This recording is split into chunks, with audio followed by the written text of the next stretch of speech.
into new topics. So today, I am delighted to be asked to moderate this session, which is sponsored by Principal Power. We're going to hear more about Principal Power in a few minutes.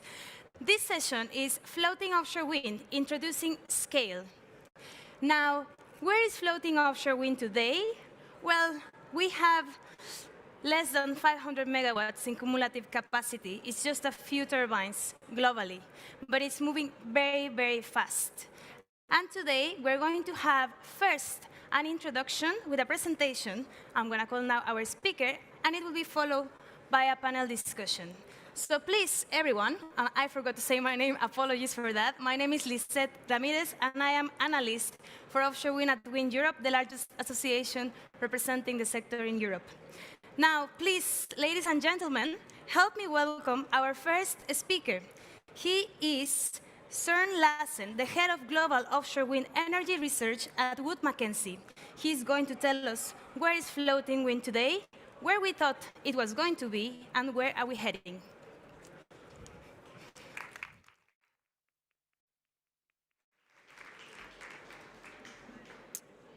Thanks a lot, Lisette, and thanks to GWEC for organizing this event and for inviting me. Like Lisette said, I'll be setting the scene for the upcoming panel, and I'll be talking about where the industry is today. I'll also share some reflections going back to 2015 of where the industry thought we would be today, and then I'll also talk a little bit about the price of floating wind and how that's growing. And here we go. So let's take a look back at 2015 when Wood Mackenzie did a survey. Back then we asked 18 different players when they expect the industry to reach commercialization, what their path to commercialization was. As you can see here, the outlook was quite bright in terms of timeline. Many players actually expected that by now you have reached that commercialization stage. And when you lay it out like this, I think the graph is a little bit skewed, but what you can see here is that, in fact, 72% of those 18 companies that we asked, they expected that we had reached commercialization already here by 2021. We're not there. And I think there's some valid and good reasons to that. Again, this graph is a little bit skewed, but again, the key takeaway here is that what's essentially delaying the commercialization is this catch-22. The catch-22 is, thank you very much for updating the graph. The catch-22 is essentially the supply chain, the developers saying we need capacity to bring down the cost. On the other hand, you have the policymakers saying we need to get the cost down before we can release this capacity. That's really been the key challenge, and of course, this is a simple explanation, and there's a lot of different factors to it. I've listed some of these factors here, and I've also tried to highlight how many of these underlying drivers for this catch-22 we actually seen a lot of positive development. Looking at the first one here on the left, on the capacity side, well, we see significant growth of the offshore wind industry as a whole. That's something that's benefiting floating a lot. We've seen the political attractiveness of floating wind just advance as more value propositions of floating wind gets better articulated and demonstrated. We also continue to see this technical potential, which is virtually unlimited.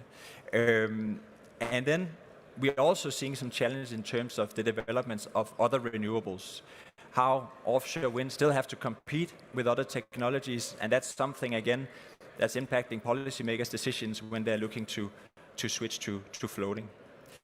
On the cost side, well, fair to say that floating wind is chasing a moving target if you're looking at the cost out of bottom fix, which is happening very rapid. We then, on the positive side, are seeing a number of demonstrators right now. You have around 450 megawatt that's laid out to be built here in by the mid-20s. And then you also have, these lead time, the size of these structures, and the complexity of floating wind in these existing demonstrators. That's still some a bit behind, or a lot behind bottom fix today. So these are the different factors that's impacting and deciding on the commercialization on floating wind. But when you then, so in terms of timing, here we go. In terms of timing, we're not there. We're not where we thought we would be 2015. But when you look at the price, when you look at the size of floating wind and the potential, that has grown significantly. I would say, especially last year, you really saw a step change. That's visualized here by looking at the floating wind pipeline. The pipeline grew 70 gigawatt in 2021, just last year. And you really see here how it really spiked in 2021, and we are seeing that momentum continue into 2022. This is data from Q1 22, but I can already now tell you that the trend continues. We're going to see more growth in the pipeline. Then looking at the alliances, maybe going one slide back. Thank you. Looking at the alliances again, so the MOUs, etc., that's being forged between developers and the supply chain, targeting floating wind and opening up new markets. Again, you're seeing the spike in 2021, really a step change. And that's again also something that's speaking into the potential that's out there for floating wind, but also all the players that's really positioning themselves in this space. And if we could go into the next slide, you'll see that the momentum of floating wind is not just growing in absolute terms, it's also growing in relative terms. And that's illustrated here, how you can see the share of floating wind pipeline out of the total offshore wind pipeline, how that's consistently been increasing from 2017 through here in 2022, and today, roughly 1/3 of the pipeline that's being announced is actually floating. If we go to the next slide, sorry. One thing that's also quite interesting and very current is that you're now seeing policymakers being able and willing to go out and set targets specifically for offshore wind, floating wind. What you see here is all of the different targets that have been announced, and there's 150 of them. And you're starting to see here from 2022, some of these are now also specific for floating wind. So you're seeing developers jumping on board, you're seeing supply chain jumping on board, and you're now also seeing policymakers being actually in a stage right now where they're willing to go out and set specific targets for floating wind. So if you go to the final slide, I'll just leave you with one message, and that is, while commercialization gets delayed, that's what we are seeing right now, the price of floating wind have also gotten a lot larger.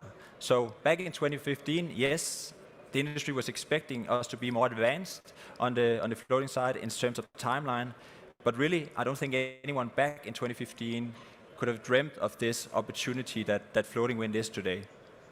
Thank you very much for your time.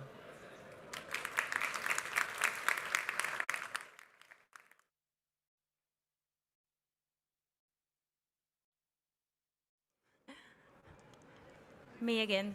Thank you very much, Søren. That was very, very good because, well, it poses a lot of questions. And because I will not answer them myself alone, I'm going to now bring to the stage our following attendees, panelists. So first, I'm going to welcome Elena Farne. She is Head of Global Deals Support at Vestas. We also welcome Carlota Grandissimo. She is Offshore Wind Development Engineer at Mainstream Renewable Power.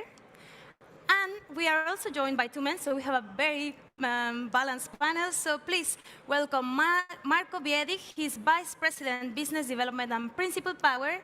And finally, Martin Gerhardt. He's Head of Offshore Platform and Portfolio Management from Siemens Gamesa.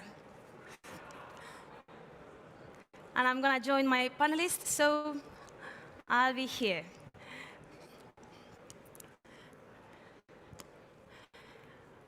As I was saying, that was a very, very good introduction because it poses a lot of questions, right? The first and the most important message is that back in 2015, when we asked the experts, they all expected that 2021 was going to be the year of the commercialization. We are not there yet. Now, today we are joined by 3 companies who today have operational projects. So I'm going to open up first with this question to Marco, Elena, and Martin. So you all have projects online now, and you've been going through these hurdles. Why are we not there yet? What happened? Yes, there was a breakdown in between, but other than that, can you elaborate what happened? Why are we not there? Shall I go first? Or you want to go first? Yeah. Well, I think what we've been seeing so far is that in terms of the technology development, we are making big steps. We have achieved projects operating, proving the concept of technology. We are still making this progress in terms of our developments to get ready for the large-scale industrialization and projects. So that's where Principal Power has been very successful in enabling this industry, and of course we are very proud in laying the foundations for this new offshore floating wind industry. And we're now at the stage that we very much need to build it together. We have done our part in terms of technology development, and now when we move to large scale, we really need to pull together the supply chain and especially policies in countries to enable sites to be developed. And I think especially there we see delays in project sites becoming available and allowing the project developments to go ahead and implementing the technology. So the way I say many times, it's a fast-moving industry in many ways, with a lot of companies interested and helping innovation in technology, but at the same time it's a slow-moving industry of projects that we see getting implemented. So far we have now two projects operating in the west coast of Portugal and off the coast of Aberdeen in Scotland. Next one will be in the Mediterranean in France. But the pace in which these projects come online, and for the industry to build up experience, yes, that's where we see delays. I think we all are familiar with the projects in France that are delayed with by the applications getting delayed, and this is what I see is many times the reason why we see a slower development of the industry than we would like to see. Elena, would you like to comment as well? Yes, thank you, and good afternoon, everyone. Building on what Marco mentioned, the first question, just answering back to you, where are those policies, right? We need a line of sight from a supply chain and throughout the value chain to make those investments required to support the technology. We saw before what Søren presented. There are some investment required in relation to, for example, port infrastructure, floater fabrication yard, and so on and so forth. And those will not be enabled until there is a substantial and seizable pipeline out there. The other element, building on our operating project, is I think there has been a lot of effort put on pilot and demonstration and testing multiple concepts. But at this point in time, one would expect that those attempts have been made, the lesson learned can be harnessed, and it's time to focus as an industry and starting from investors and developers on the concepts that are proven and building upon those projects. So for me, policy, focus time, and also the timeline, the timeliness of those efforts. So we need to act now in order to ensure that we're not missing the floating boat out there. Martin, please. Yeah, I think looking back, it's always a little bit water under the bridge, right? So I think the more interesting question is when I look at this nice presentation and this bubble 70 gigawatts, what will we say in 7 years, right? Will we be right, and why are we now more optimistic? And I think I see 4 big changes, and they maybe took longer. One is the really big hunger for green energy, right? That has increased, and now a lot of countries have understood offshore is there, and that's wonderful. I think the second one is the turbine size has increased a lot. We started the first floaters with 2 megawatt, 4 megawatt, but now we are talking 15 megawatt, and that will bring down the costs probably much more than any optimization of a substructure, right? So I think that's very powerful.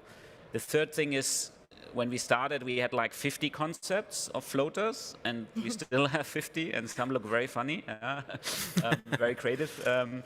But I see now that we narrow down, right? We see a common trend, and we know what will be maybe a niche, and I believe we see a mainstream and a consensus, and that will decomplexify. Yeah, so that's important. And last but not least, I think also that oil and gas joining the party is actually positive, because they have a lot of money and they have a lot of experience, yeah, on floating structures. Yeah? And I can see that. And they also want to catch up because they're in competition with utilities. So I see that they have a keen interest in investing, and I think that will push as well forward. And maybe last but not least, they have actually a niche project, electrification of oil and gas fields, which has a very own business case, which can live with a very, very high cost, which I think is also interesting. Yeah? So that could be also a stepping stone. So these are things I think that will help us to see some of these numbers. Thank you very much for that responses. Before I move on into the technology, because it was mentioned a few times, I think everyone had the common factor of the policies, and also we heard from Søren that the targets have been really just increasing and increasing, and countries now are setting also targets specific for floating wind, which is kind of a new thing. So if we actually look at GWEC Global Offshore Wind Report, it says that the forecast of the next 10 years is that there will be almost 19 gigawatts added for floating wind, and the top 5 markets will be the UK, South Korea, US, Spain, and Ireland. Now, this is not the same countries that we have today as leading in terms of megawatts connected, and of course, we see that the targets are improving, or let's say supporting this expectation in the market outlook. But we see new countries. And so that's why now I want to move on to what will be then the fastest route to market if we're talking about that policies are slowing things down. So first, now I want to call Carlota, because I know that mainstream renewables, they have a lot of experience and a wide portfolio on different technologies, but also across different regions. So you have a lot of experience with emerging markets. What do you think can be applied from all of that experience to the floating technology in terms of policies? Yeah, so mainstream had already a significant pipeline in solar and onshore wind, as you say, and we're getting into floating more intensively just now. We recently combined with Aker Offshore Wind, and we're finalizing that integration. And that means lots of new colleagues and lots of new in-house experience. So we're definitely heading there. But floating is quite a different ballgame than these other renewable energies. But certainly some things can be found in common, and a couple of them have highly been mentioned here before. And I get on the policies as well. But early engagement with stakeholders and communities, especially for floating wind being something so new. We actually get a lot of questions about how this is going to influence and how this is going to differ, and what are these turbines? Are they going to move around? You know, just this kind of thing that we hear that we need to clarify to ensure that we can create some security and clarification that then removes barriers also to consent. So that's one of them, just making sure that we engage early and that we are upfront and there with the communities as well, and that we can promote locally. But also at the same time, there's the policy aspect. And the policy, I think, trickles then down to other aspects. So we see all these targets coming up, and that's a very positive thing. The government's wanting to go up these gigawatts and aiming at that. But we also need to see that come through and actually see actions in place for that to happen. Because if that doesn't, that puts the developers in uncertainty, and in the end, everyone in uncertainty. And we have a lot of the elements of the supply chain and the likes of ports and vessels just really wanting to know what to do. And they're there for the investments. They want to make those investments. But until they have the certainty to know what exactly will be needed, that sort of ties the hands a bit. And I think that can de-accelerate things if that is not clarified and that assurance is not given for the infrastructure to be built for these projects to actually then happen. And we're very keen on making sure that we can engage even at that level of policy and just help shape the framework in a way that we can actually build floating wind and make it happen. And besides the engagement, just as a follow-up, what do you think is one thing that can give this confidence, like a tangible example? I mean, the engagement can be like the French who host public debates where they actually answer the questions that people might have about the project. But do you have anything else in mind that can, let's say, immediately bring that confidence to the investor? Yeah, I mean, that's a good example. So you can create events to make engagement, but also make sure that on the other side we're also involved in the decisions, and that the industry in general works in a way that knowledge is shared and that everyone's input is taken to make sure that when you shape the policies, you actually can make an informed decision. That makes a lot of sense. Now, let me come back to Marco, because it's a very interesting case that Principal Power is a US headquartered company, but all of your projects at the moment are in Europe. So, but I imagine you are also now engaging a lot with governments that are globally, so the US, of course, and other countries. But do you feel now in these engagements that countries are looking at Europe because that's where most floating is as an inspiration? Are they taking some elements, hopefully the good ones? What do you see? Well, yeah, I can tell you that from the beginning we have been looking at employing the demonstrator models back in 2011, and we were looking worldwide to find a location for the demonstrators. So at that time we were still approaching the market like a developer, because there were no developers yet on the market. And eventually we were successful in Portugal, of course, with the demonstrator model, and then slowly moved to the projects in Portugal and Scotland, basically because the permitting was made possible to deploy the projects there. If it would have been possible for us on the west coast of the US at the time, for instance, or in Japan, we would have been active there. So what we just followed, okay, where did we find the possibility to develop this demo model?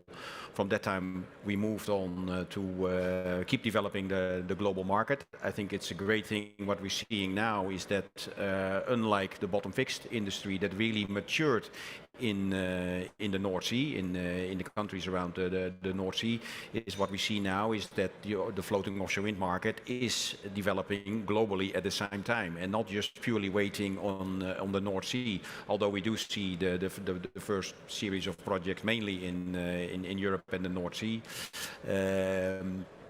I think what needs to be copied from Europe is these kind of models by governments that have been implemented to allow the developments of floating offshore wind. And I think those lessons learned should be taken on board in these countries to facilitate the same kind of conditions for the floating offshore wind to flourish.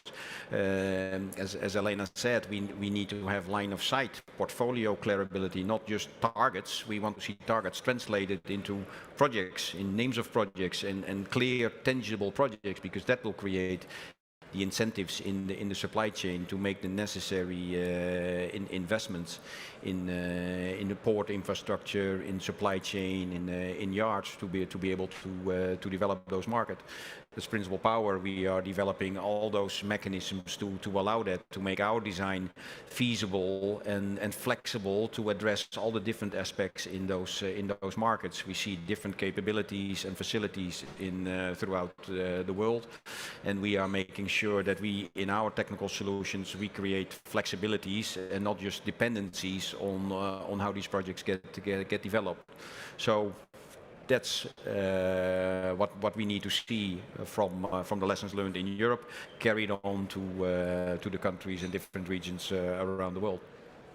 Thank you very much, Marco. We indeed have to be flexible, and that we are going to cover also a lot tomorrow when we talk about industrialization particularly. But now I want to move on slightly to talk, or to address to our two turbine manufacturers in the panel, because, well, first I want to congratulate you because I think it's amazing how fast the turbine manufacturers really embrace the challenge of putting the same size of turbines into a floating foundation. I mean, I don't know if you also think it's unbelievable, but it was extremely fast. We passed from maybe a 2-megawatt turbine to a 7 or 8, and now we have the 9.5, which I believe is currently the largest, most powerful, let's say, online.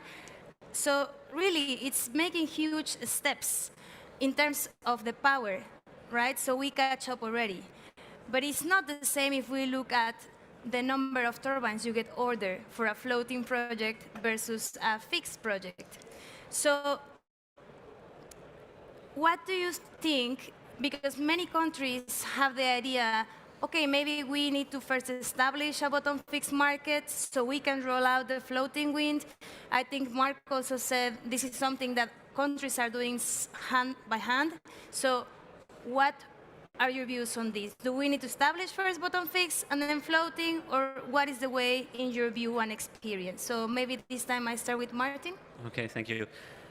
Yeah, I think we need to remind ourselves, why do we do floating, right? I think one great idea of floating is that higher wind speeds, right? But if you think about the quite expensive foundation, it normally doesn't pay off, and it's still not as attractive as bottom fixed, right? So, and that's why if you have a country that has both the option bottom fixed and floating, it always goes first to bottom fixed. Yeah, I think you can see that everywhere in the world, and even if it's small, even in Japan, it's only a harbor or port, they go for bottom fixed.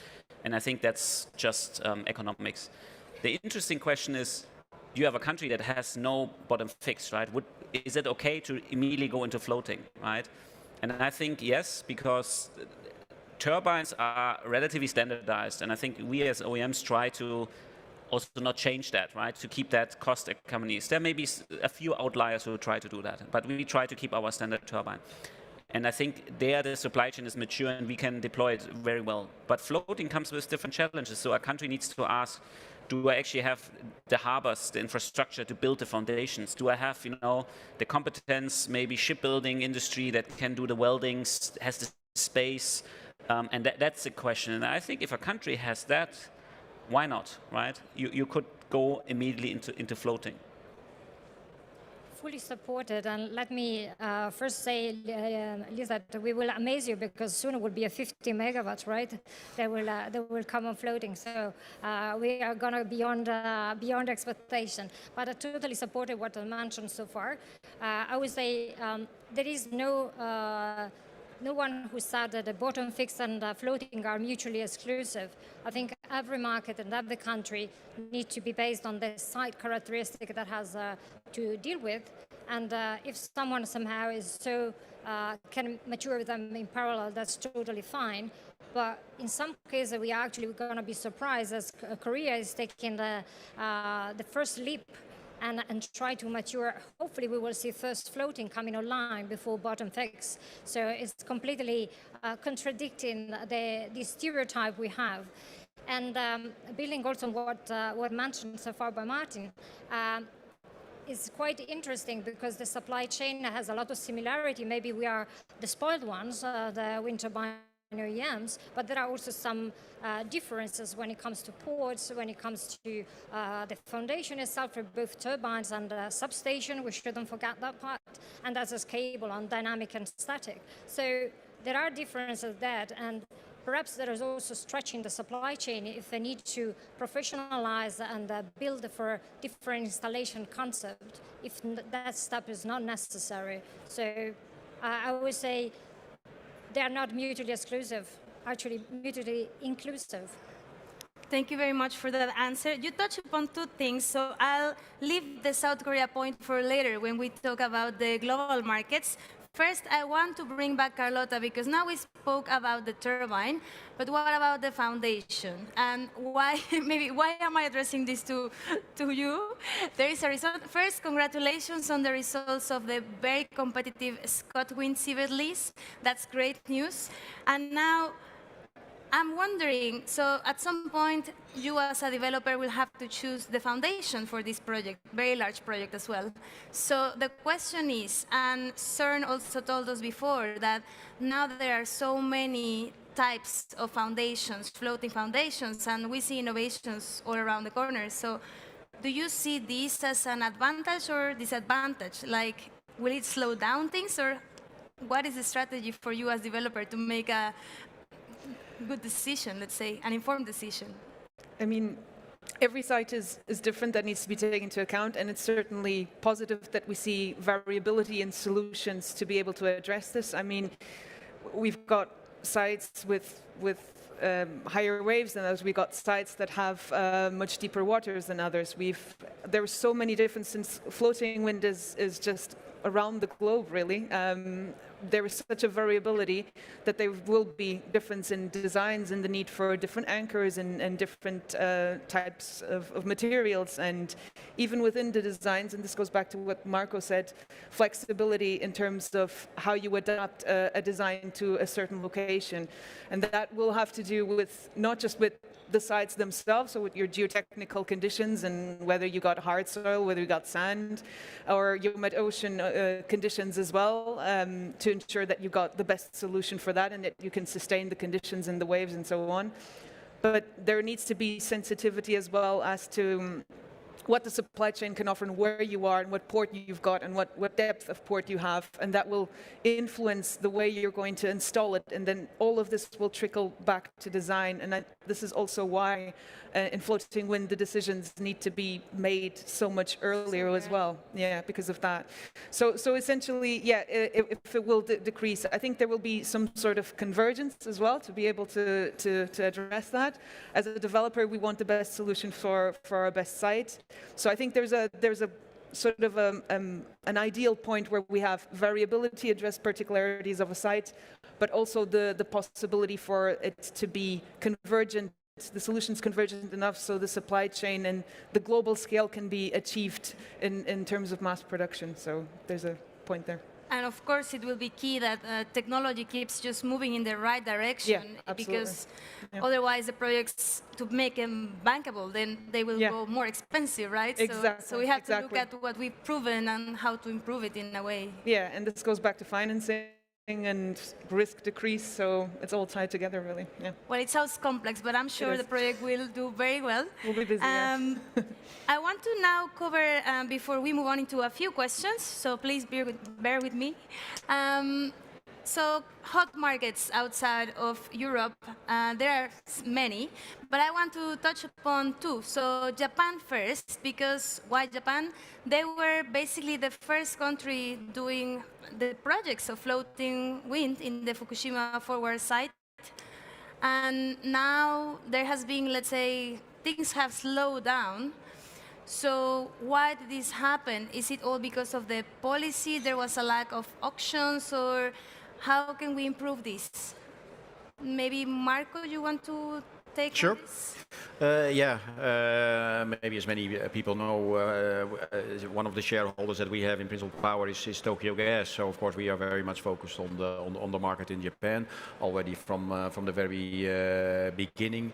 What we see now, and I was recently in Japan now that the borders have opened up again, is that we see it's a good example of how markets differ from each other in terms of maturity and where we have to take certain aspects into account that we don't do in other markets.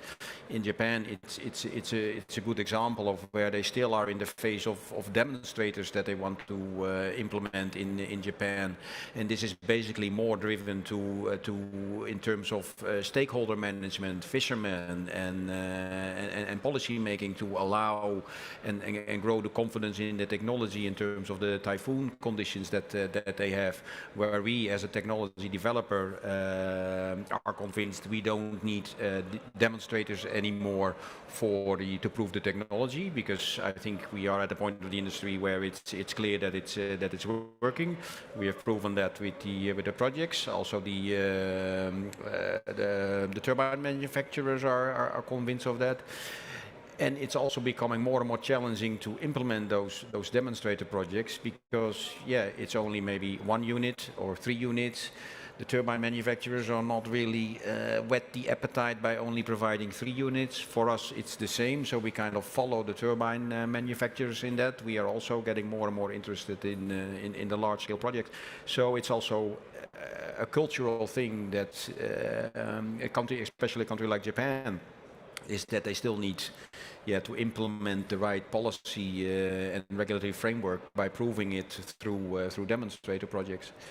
So that's one of the hurdles that we need to overcome, and as a supply chain we need to help that and do support these demonstrator projects to allow the bigger prize in Japan for really implementing the bigger projects. So we need bigger projects, not only bigger turbines doing floating wind. That huge step will be very beneficial for it. Now, if I can add something. Yes, please. The case of Japan, I think, is quite interesting because they focus on another very important topic, which is the spatial planning, or seabed planning. So one of the limitations they have in Japan is that you cannot, offshore wind cannot be deployed beyond 22 nautical miles. And then the water depth you're going to have at a point sets some constraints from a technical standpoint of the kind of concept and floater you can deploy. So there are a lot of things that needs to come together, a bit of change of mentality, as Marco mentioned. I think everybody wants to get their feet wet, or maybe floating wet, and also the planning of the space needs to be done accordingly. And perhaps moving on to scale concept. Yeah, that will be crucial. But if we look at the ScotWind seabed lease, I mean, it really worked out that they were not too specific about how much and where was offered, because then it was really the developers who put forward much more capacity that they thought they were going to allocate. So that's a very good example on how you can just zone the areas, right?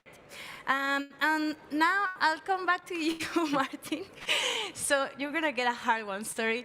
But I wonder, as a turbine manufacturer, if it's making you nervous, the fact that now there's some announcement that maybe we will see the first Chinese turbines being supplied to European floating projects.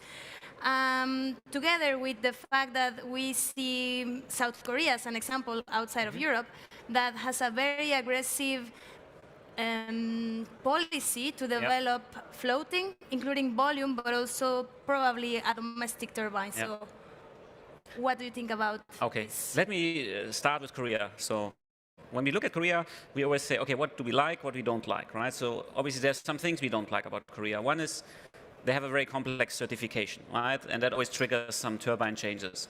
Don't like that. Then they always ask for localization, and I think their own domestic suppliers have not fared so well. Yeah, so I think that's a challenge. Then when we looked at the actually state-owned company are very in the backyard. They're not so interested or have not been shown so much interest. That is also, I think, a little bit difficult. But there are a lot of things we like. When you look at Korea, they have, I think, now an interesting incentive scheme. They definitely have a setup for larger projects, right? So we talk a couple of 100 megawatts. We see really, really good, powerful developers going in who are really determined to make it happen. We see a certain convergence of the floaters, so I think there could be even some synergies. And then Korea is heavily industrialized, right? So they have really a lot of competence if it comes to shipyards. I think you will not run out welders in Korea. I think they certainly can get the floaters done. They have the space, so the supply chain I think is very good. So I think Korea is very interesting, and the food is actually also very good. No, but I think that's great. Now to your second question. I think it has two aspects. In one thing, if you see the Ukraine crisis and everything we learned, we know how important energy independence is, right? And I think we need to keep a very strong European manufacturing industry alive, yeah, if we want to keep that. You look at PV, what has happened, yeah? Yeah. We get all the modules, all the components now outside of Europe. We are basically very dependent. And I think we should not make the same mistakes in wind or offshore wind, right? So, but that is, I think, for politicians to handle. If it now comes to that specific floater model, I question myself whether you need a purpose-built floater. You know, I think you will not get the scale economies than using a standard turbine. And I think we agree with the other big developers, and I think we'll see that. Yeah. So. Elena, do you have any other reaction? Because it's also to you. In relation to the Chinese manufacturers, I must say a bit of mixed feelings. Being Italian, the first offshore turbines that have been installed are actually Chinese. So if they actually are paving the world for offshore wind in Italy, welcome to China, I would say, more on a personal reflection. However, I mean, this is a decision for developers and lenders to decide what is which turbine to choose and which technology can be supported financially. So that's I would say their decision. Okay. Well, I see maybe some awake faces, so I'm gonna take one question because I have one left. So, who is the brave person today? No one. We have a very good panel. We have all of the supply chain here. Developer, turbine manufacturer. I think okay, you we have already one. asked all the uncomfortable questions. Only the good ones, please. Yeah, I'm Suresh, representing from the Ministry of Foreign Affairs Denmark from India. India, I mean, there is no context here, but it's a developing market for offshore. So how do you see that offshore with respect to new market like India, with respect to the floating wind, like whether we should go for offshore normal kind of a process or directly floating can be implemented? Do you want to address it to someone specific or no? Okay, so who would like to answer? Well, I think Manfred addressed that question already. I think it's India is an example of a country where bottom fixed and floating wind can be deployed, and I think it's mostly economically driven what will be the first one. So I don't think we will see floating wind competing with bottom fixed wind, because clearly bottom fixed wind solutions will still win. So if you look at it from that point of view, clearly the bottom fixed locations will be developed first before we will move on to floating wind. Floating wind will still need to run down the same cost curve as we've seen coming down in bottom fixed wind, and we're convinced that that will happen. Otherwise, we would not see those high targets in the markets and set by the countries at the moment. But I think it's mostly an economical driven race. What will come first? That's indeed very accurate, and it depends a lot on the bathymetry as well. So to wrap up, we will need the policies. We already have the targets, so the ambition is there, but we need to move away from small demonstration projects, so get large projects out as auctions, but mostly engage early and invest, because if not, we will not have the supply chain ready. That's what I take from here, but now I want to finish with a question. So CERN said that in 2015, he asked the experts, when is commercialization happening? 2021. So we are in 2022. It did not happen as we expected. We have again the experts, and the question is, when is commercialization happening? To all of you. So you can just say a year if you want. I guess. It's always safer to answer last, you know. I would say we should meet up before 7 years, and I think by then the commercialization should have occurred. I'm an optimist. it has to because of the targets that we set up. So we're running against time. So as soon as possible, I suppose. But yeah, let's reconvey and hope that we have a better legacy.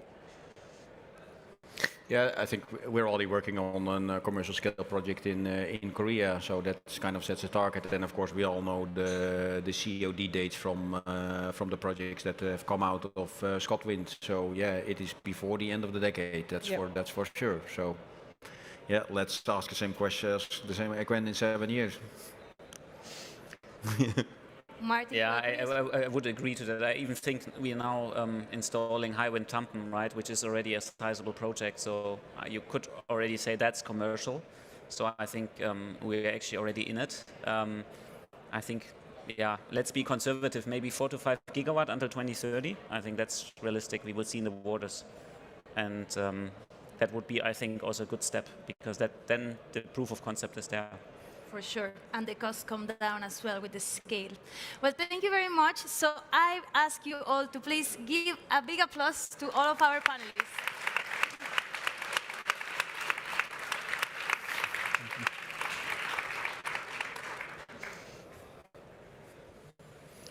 Thanks a lot.